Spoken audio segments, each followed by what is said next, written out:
নোয়াখালীবাসীদের উদ্দেশ্যে একটা কথা বলতেছি, যারা বাইরে থেকে ত্রাণ নিয়ে আসতেছে, সাহায্য করার জন্য আসতেছে, প্লিজ তাদেরকে একটু সাহায্য করুন, তাদেরকে একটু সম্মান করুন। কারণ ওনারা অনেক দূর থেকে আসতেছে আমাদের নোয়াখালী মানুষদেরকে হেল্প করার জন্য, অনেক দূর থেকে বিনা স্বার্থে মানুষদের জন্য কাজ করার জন্য আসছে। তো সেই ক্ষেত্রে আমি বলবো, আমরা প্রত্যেকটা মানুষ আমাদের প্রত্যেকটা জায়গা থেকে তাদেরকে সম্মান করতে হবে, তাদেরকে ভালোবাসতে হবে, তাদেরকে স্নেহ করতে হবে, আমরা সাহায্য করতে হবে। সাহায্যের হাত বাড়িয়ে দিলে আরেকজন সাহায্য করতে পারবে। তাই আমি মনে করি এখন বর্তমানে নোয়াখালীর অবস্থা খারাপ, সবাই একটু ওইদিকে দৃষ্টি দেন। কারণ নোয়াখালীর লক্ষ্মীপুরের অবস্থা এখন প্রচুর খারাপ আমি দেখতেছি।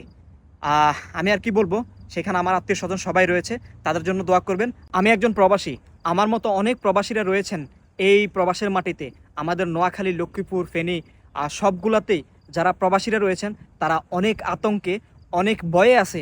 তাদের ফ্যামিলি কিভাবে আছে, কীরকম আছে, অনেক সময় আমরা কন্ট্যাক্ট করতে পারি না, অনেক সময় আমরা যোগাযোগ করতে পারি না, কারণ হচ্ছে বিদ্যুৎ সংকট।